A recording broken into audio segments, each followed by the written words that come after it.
No eres lo que otros dicen que eres. No eres lo que otros piensan que eres. Quien piensa constantemente en los demás antes que en sí mismo realmente no se está amando. Ni él ni al otro. Amar al prójimo como a ti mismo nunca se trató solo del prójimo.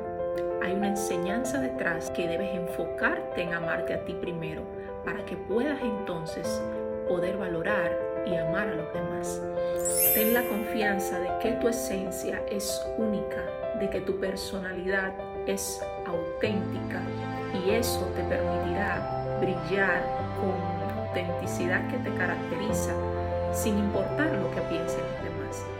Hoy te invito a confiar en ti plenamente y con sinceridad para que esa confianza se pueda reflejar. Ámate primero y luego podrás amar a los demás.